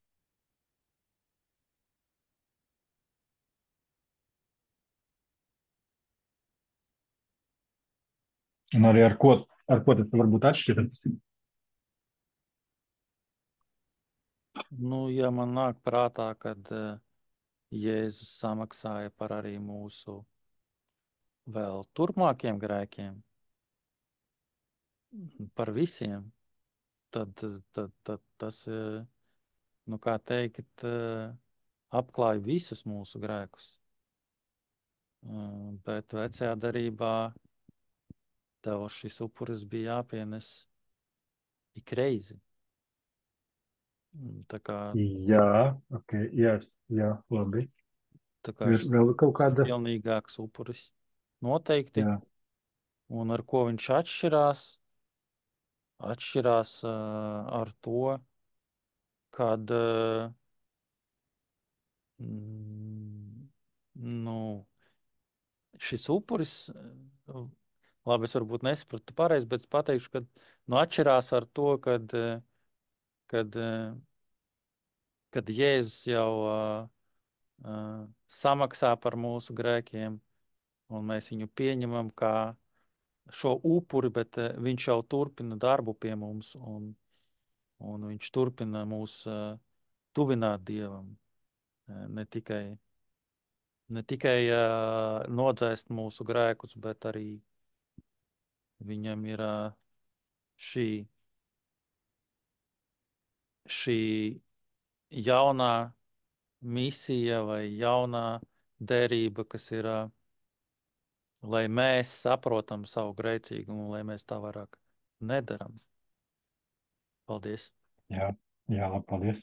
Ir vēl kas piebilstams vai jautājumi par šo? Tas ir tāds, viss, ko mēs īstenībā lasījām, ir būtiski. Un tās ir pilnīgi pamatlietas.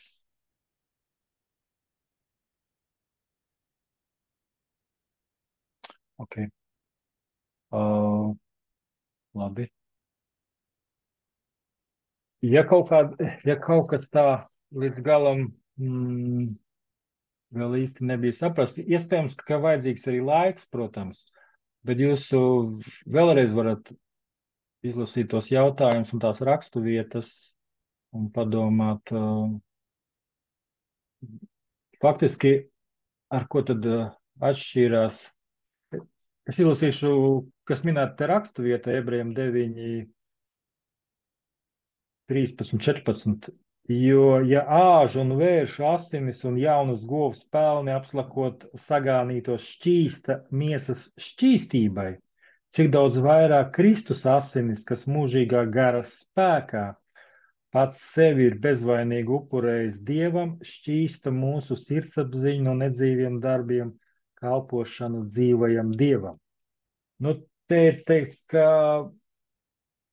mūsu to miesīgo cilvēku šķīsta, respektīvi salīdzina, kā jau tu teici, tos pārkāpumus, ko cilvēks būtu veicis Dievu priekšā. Nu, pieņemsim, ja viņš tur, nezinu,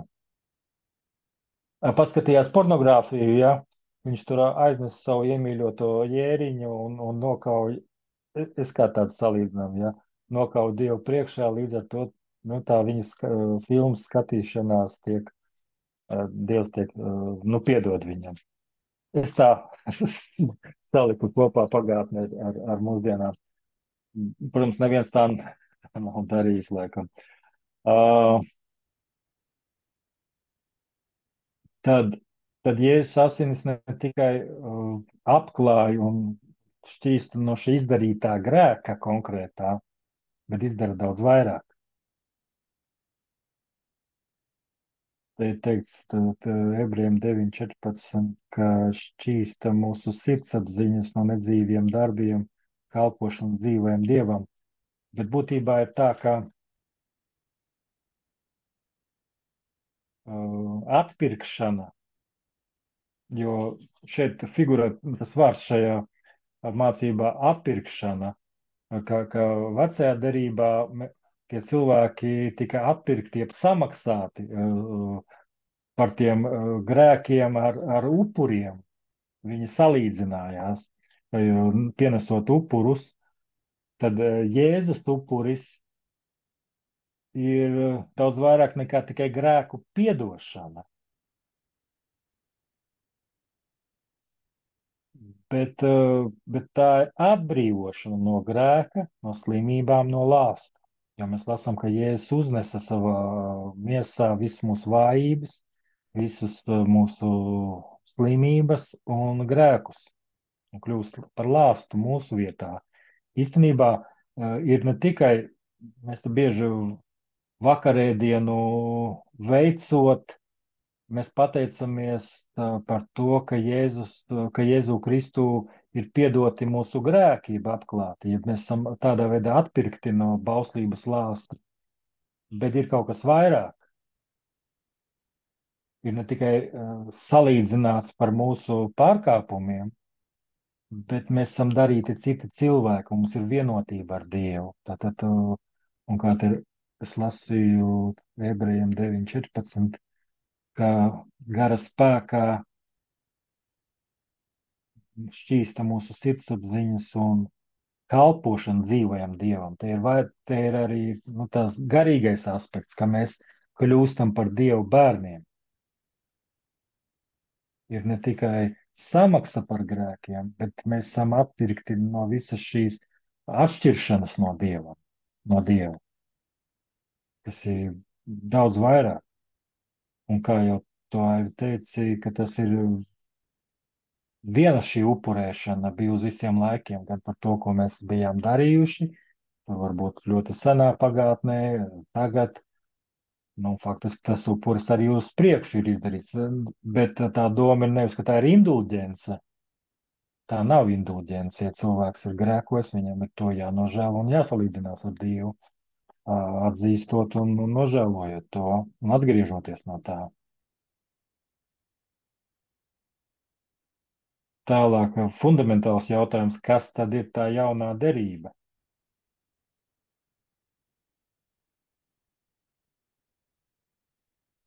Kuru Jēzus iedibināja un darīja iespējams ar savām asinīm. Derība tas ir līgums, jūs saprotat, ka tas nav vienkārši divi tādi bloki, Bībeles grāmatas, kuras ir rakstītas līdz Jēzus piedzimšanai, ir vecā derība, un tā Bībeles grāmatas, kuras rakstītas pēc Jēzus piedzimšana, ir jaunā derība. Nē, derība ir nozīme vienošanās, jeb līgums ar Dievu. Tas ir jaunais līgums, tas ir jaunā savienība, jeb angliski testaments.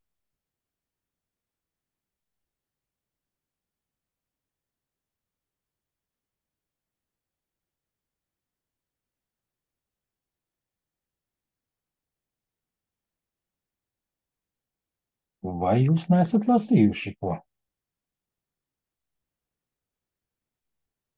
Es domāju, ka visi lasījuši vienkārši Samulst uzreiz no samulsuši jautājumiem. ļoti, jo tas Jā, tik jā. negaidīts jautājums. Un Tas bija ārkārtīgi negaidīts jautājums. viņi ir, nekad to nav par to domājuši, pārdomājuši. Bet, ja nopietni, tad, protams, ka tas ir jaunā derība, kad mēs lasām, kāda bija Mūzes vecā derība, tad viņi apņēmās pildīt šos baušļus. Tad jaunā derība mēs apņemamies to, kad mēs atzīstam šo Jēzus upuru, pieņemam viņu kā savu glābēju, un mēs arī ticam tam, ka viņš to ir izdarījis un ka viņš ir augšām cēlies. Un ka viņš ir tas, kas par mums ir samaksājis. Un kad viņš ir tas, kā upura dēļ mēs salīdzinamies ar Dievu. Un mēs arī apņemamies viņam sekot, ne tikai pieņemt un aizmirst un trīt baznīcas solu, bet ka mēs arī pieņemamies pildīt to, ko Jēzus ir teicis. Sāksim jau ar to, ar pašu galveno, mīliet savu tuvāko kā sevi pašu, un otrais arī nesiet visām tautām šo evaņģēliju. Ka mēs kļūstam un apņemamies kļūt par mācekļiem Kristus, kas mēs patiesībā arī esam. Paldies! Jā, paldies! Ir vēl kāda piebilde? Jūs par to vēl varat pārdomāt. Kas tad ir īstā kas īsti ir tā jaunā derība? Bet tā ir, jā, diezgan tā izvērsti to paskaidroja. Jā, kā es saprotu, jaunā derība ir tas, ka šī derība tiek slēgta starp dēlu un tēvu, respektīvi starp Kristu un Dievu. Un, respektīvi, ja nebūtu šīs derības, nebūtu šī pilnīgā upura, kas Dievam ir pieņemams, nevainojams un arī paredzēts no izsākuma jau, mums arī nebūtu pieeja ne pie tēva un nebūtu līdz ar to arī nebūtu šīs piedošanas, nebūtu šīs attiecības ar Dievu. Vienkārši nebūtu bāzes, uz kā būtu man iespējams šīs attiecības ar Dievu, jo es nevaru kā grēcinieks iet pie visu radītāju, pie svētā Dieva, ja, kas ir svēts, un ja priesteri tur iegāja reiz gadā un piesiet ar striķīti, ja nomirst, lai var izvilkt, ja, un tā svētuma, ja. Ja es grēcinieks aiziet pie Dieva, kad pat taisno, es došu un sadakt uzreiz, tā kā, salmi, ja. Bet, respektīvi, ka Dievs neredz mani tādu, kāds es esmu, man to cilvēcīgi grūti, protams, tā pieņemt, bet es tam ticu, un, respektīvi, es saprotu to, vismaz no rakstiem, ka Dievs Tēvs mani redz caur Kristus prizmu, caur to upuri, un līdz ar to viņš mani redz pavisam savādāk, nekā es, piemēram, redzu vai jūtos šeit sēžot, ja, respektīvi, viņš man redz svētu, viņš man redz apžēlot, un tādā veidā, ja. Tā kā, un par Kristus asinīm, jā, ko es pirmīt pierakstīju, ka stāvēja rakstīts, ka bez asins izliešanas nav piedošanas, ja. Respektīvi, tam upurim, jā, kā tu arī, kā tu teici, kā stāv rakstīts arī, ka tam upurim jābūt nevainojamam, Kristus par lielāku upuru par Kristu nevarēja būt, jā, jo, par visu ir samaksāts, teiksim tā, par visu ir samaksāts, un dārga cena samaksāta,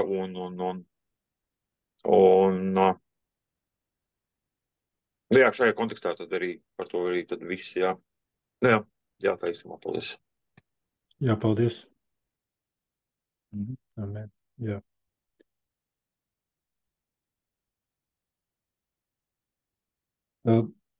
Nolasot, kas tad bija minēta tā raksta, viena no raksta vietām, jo viņas ir vairākas noteikti. Un te vēstulē ebrejiem 8. nodaļa 10. pāns. Šī ir tā derība, ko es celšu Izraēla namam pēc šīm dienām, saka tas kungs, es likšu savus baušus viņu prātā un tos rakstīšu viņu sirdī un būšu viņiem par Dievu un viņi man būs par tautu. Bet tā ir atkal atsauc uz veco derību, uz Eceķieli, kurš bija to apsolījis par to, ka būs jaunā derība. Un faktiski to, ko jūs arī minējat, bet citiem vārdiem, tā ir ne tikai grēku atklāšana, jeb, teiksim, nu, pieņemsim, tu esi kādam parādā tur, nu, pieņemsim, 200 eiro, nu, un tev tiek atlaisti šie parāds. Nu, ja pasaka, hei, viss, es tev piedodu, tev nav šī parāda. Jā, jeb, nu, šajā gadījumā, kad tu tik un tā kaut kā tu to kompensāciju izdarīji, bet, nu, tev vairāk nav šī parāda. Nu, tā doma ir pa to veco derību. Bet jaunajā derībā, ka tev ne tikai tiek šie 200 eiro piedoti, bet tev sirds tiek mainīta. Jo te ir teikts, ka es likšu savus baušļus viņu prātā un tos rakstīšu viņu sirds, respektīvi pārveido cilvēka dabu. Citiem vārdiem sakot, mēs kļūstam par Dievu bērniem. Un jūs jau te pieminējat, ka mums tad ir attiecības. Jo, ja tu vienkārši esi, teiksim tā, tu saproti, ka tas lielais ķēniņš ir bargs un dusmīgs, un tu esi kaut ko izdarījis greizi, pārkāpis likumu, tu tur kaut ko tur samaksā, lai viņš tev neieliktu cietumā, ja? Tas jau tevi neizmaina, vienkārši tu tiec sodīts. Bet šeit tas tevi pārveido, un faktiski tu iekļūsti tajās attiecībās ar viņu. Tu kļūsti par Dievu bērnu, ne tikai tavi grēki ir piedoti, bet tev ir cits status, cita būtība. Tu atgriezies tajā, un pat vairāk neatgriezies, jo Dievs nesauc Ādamu par savu dēlu. Viņš radīja cilvēku pēc savu tēlu un līdzības, kā savu pārvaldnieku pār visu savu radību, un bija viņam attiecības, bija šī tikšanās, tad sastapšanās ar Ādamu un Ievu ļoti tiešā veidā. Ja, tātad viņi sarunājās, viņiem bija šī sadraudzība, bet tagad tas cilvēks kļūst līdzīgs Jēzum. Viņš kļūst, nu, līdzīgs, viņš nekļūst par Dievu, bet viņš pēc savu gara līdzīgs kā Dievs. Tādā ziņā, ka viņš ir kā personība, un viņš ir svēts un šķīsts, un viss šīs brīnišķīgās kvalitātes. Nu, jā, tas tā īsumā. Respektīvi, tu iegūsti bērna statusu, un tas ir kaut kas vispār neiedomājams. Un kā tad mēs kļūstam par jaunās derības līdzdalībniekiem?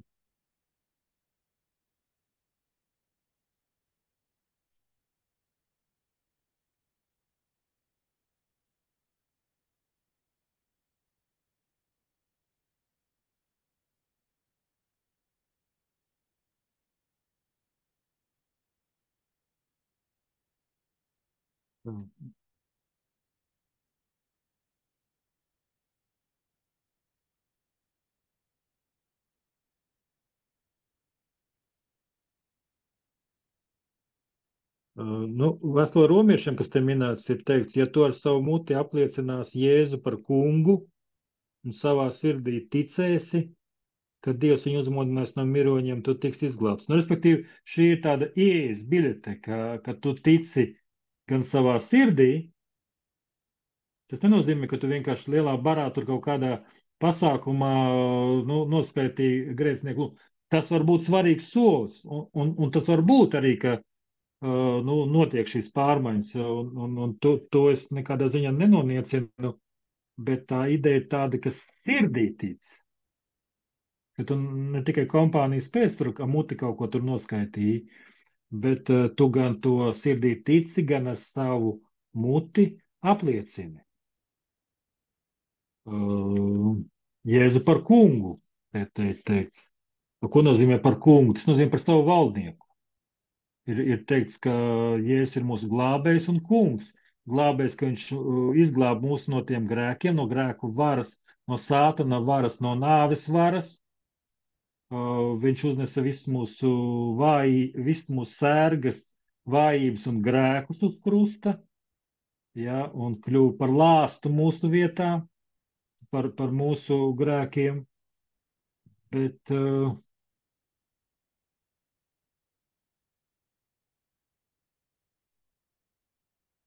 es te pazudu. Bet tu kļūsti arī jā, par viņa dzīves līdzdalībniekiem. Tas tā.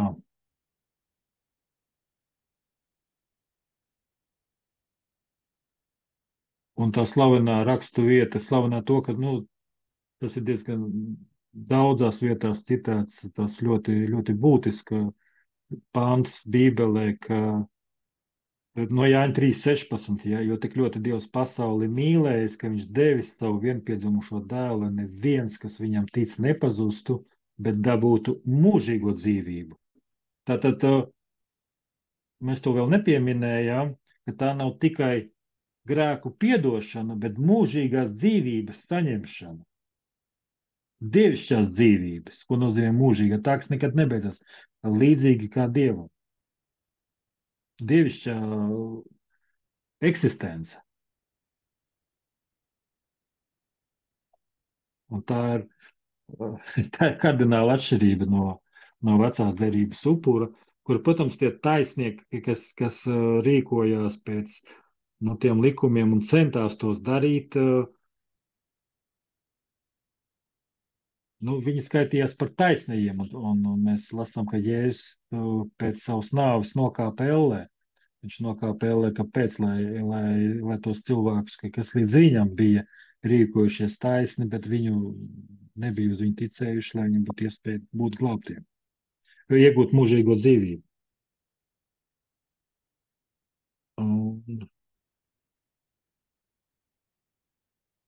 Un tālāk, es vienkārši lasu tos jautājumus, ja. Es biju domājis, ka mēs, es to minūtes 15. Es te praktiski gan viņus visus nolasīju, jo viņi visi ir būtiski. Mēs jau tuvojamies noslēgumam. Tātad, kas ir zem Dieva, teiksim, nosodījuma? Jāņa 3, 18, 19. Jāņa 3, 18, 19.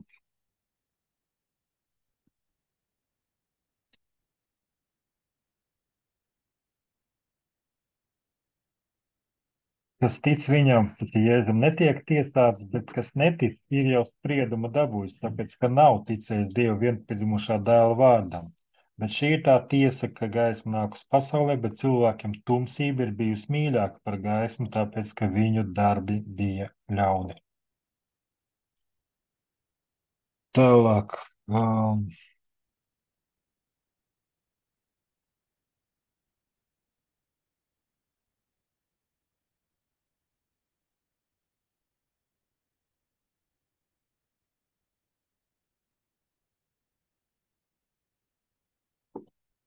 Secinājums. Ja cilvēks noraida Dievu glābšanu jaunajā derībā, tad šo glābšanu glābējā Jēzu, tad tiem nav iespējams būt glābtiem. Nav citas glābšanas, kā tikai caur Jēzu Kristu, caur viņa upuri pie krusta.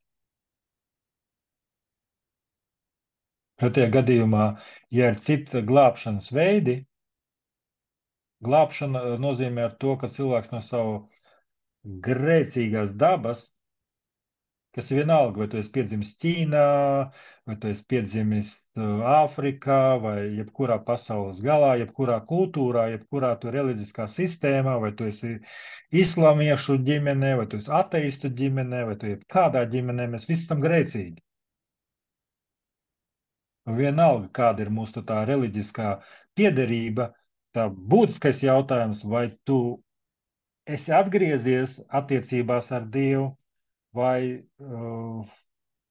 tu esi ne tikai piedots, bet atzemdināts viņā, vai nē, un pilnīgi vienalga, kā tu sevi sauc, tur svētais tur tāds un tāds, vai dižs kaut kāds tur, vai nezinu, vienalga kā, bet tas nav atkarīgs no tā ideoloģijas, bet vai tu pēc būtības esi atgriezts tajā sākotnējā, pat vairāk nekā sākotnējais. Jūs teicat, ka Ādams īstenībā viņš tikai vēl bija procesā, viņš nebija. mm, Mēs teiktu, nobriedis. Ja? Viņš bija pilnīgs, viņam nebija grēka, viņš nebija neko sašmurgājies, neko nebija ļaunu izdarījis. Bet,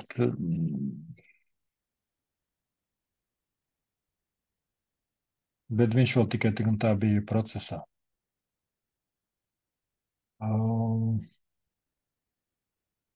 Un tā tad nav citas glābšanas, jo pretējā gadījumā tad Jēzus upuris ir bezjēdzīgs. Ja mēs varam jebkādā veidā citā glābties, tad priekš kam Dieva dēlam jānomies pie krusta? Nu, priekš kam? Nu, tad pildi kaut kāds likums, kaut kāds noteikumus, tur 5 reizes dienā pacel dibenu gaisā, ja, un aizbrauc tur kaut kādu uz Meku vai vēl kaut kādas tur lietas izdara, un viss ok. Priekš kam Dieva dēlam jāpazemojās un jāmirst kā pēdējiem grēciniekam, sastistam un pienaglotam pie krusta. Nu, come on. Jā. Nu, un tālāk, kāda ir grēcinieku neatgriešanās no grēkiem nobeigums?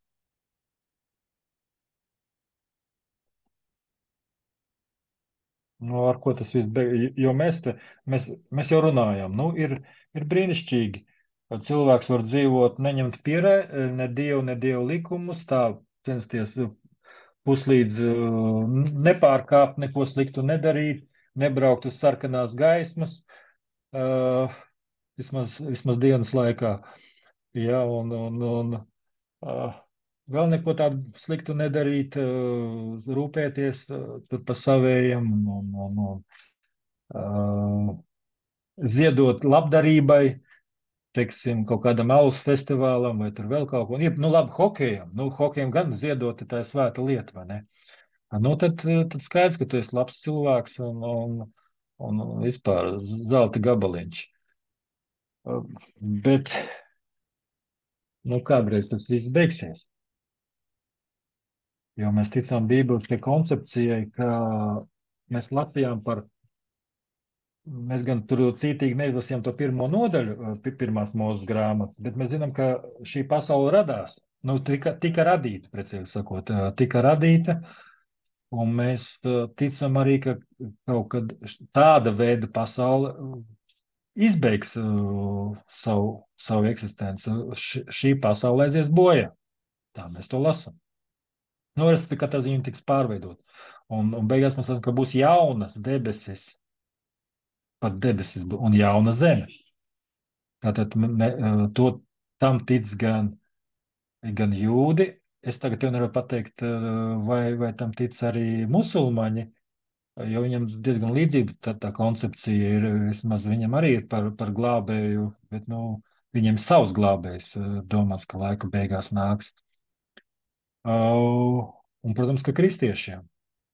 Un kaut kā tas arī notiks. Mēs nezinām, kad, vai tas būs pēc 10 gadiem, vai pēc 11, vai pēc 38, vai kad. Nu, mēs nezinām. Bet kaut kā tas būs. Un tad mēs lasām atklāsmes grāmatā 20. nodaļā.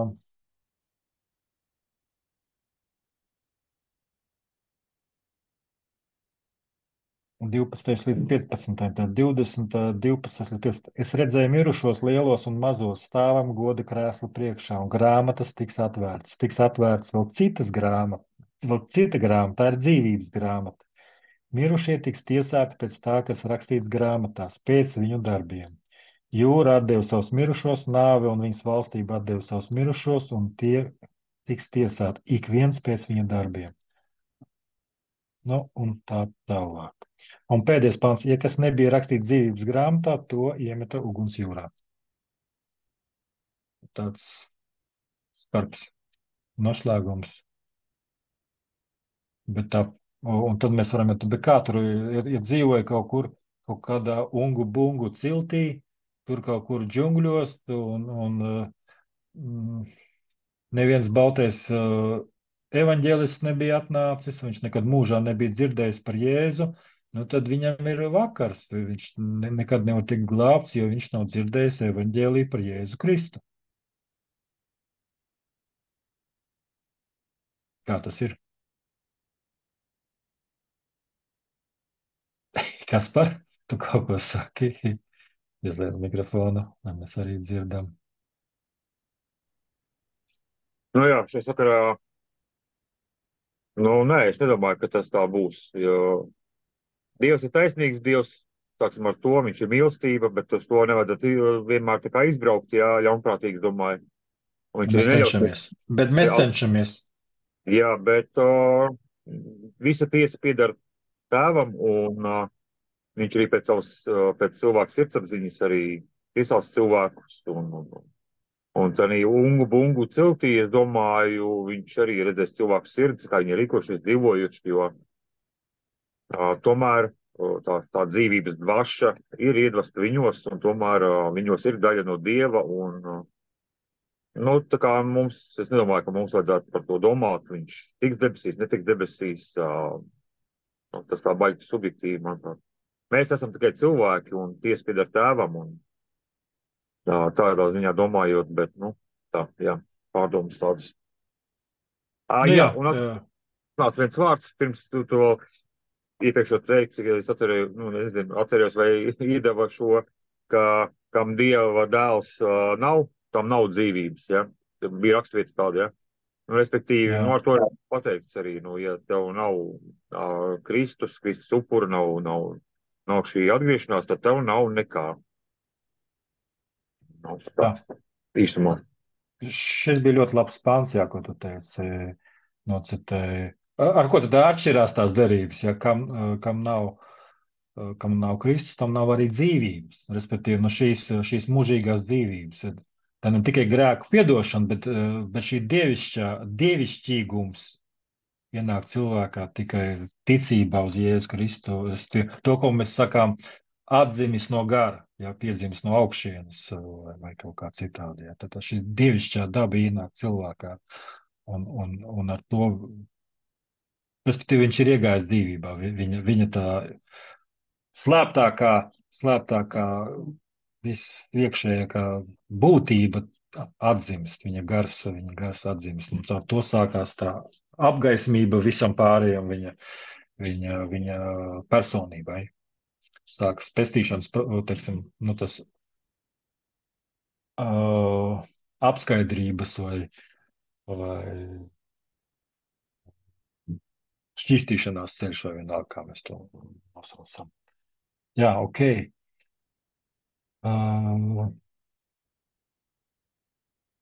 Tu pareizi teici, es tur nenolasīšu to rakstu vietu no romiešu vēstules, kur ir teikts, ka Dievs pēc cilvēka dabas, jā, un ja kāds, kuri nav dzirdējuši ne bauslību, ne to evaņģēliju, tad viņi tiks tiesāti pēc tiem likumiem un pēc viņa sirdsapziņas, ko Dievs ir ielicis. Ja viņi ir centušies sekot tam, kas ir labais, un tad viņi tiks attaisnoti pēc viņa darbiem, pēc viņa tiem sirds motīviem.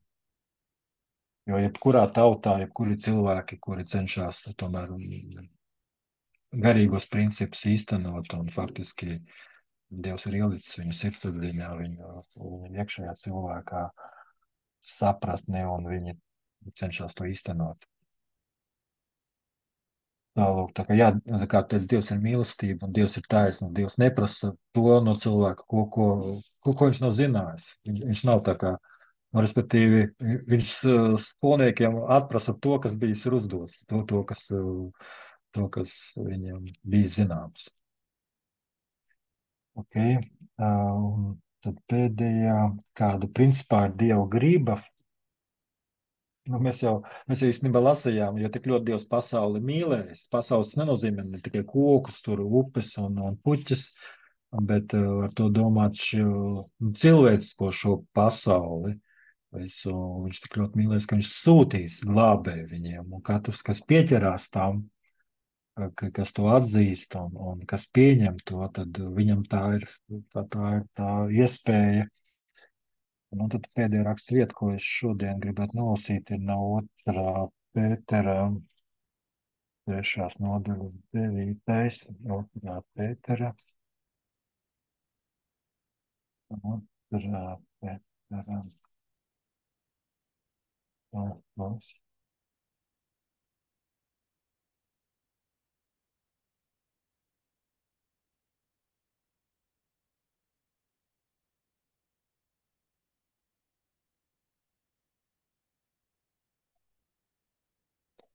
Un tur tas faktiski, tur ir runāts par to pēdējo laiku, par to, kā nāks pasaules bojāēji, ja? Bet nobeigumā ir rakstīts, tas kungs nevilcina savu apsolījumu, kā dažiem tas šķiet, bet ir pacietīgs ar jums, negribēdams, ka kādi pazustu, bet ka visi nāktu pie atgriešanās.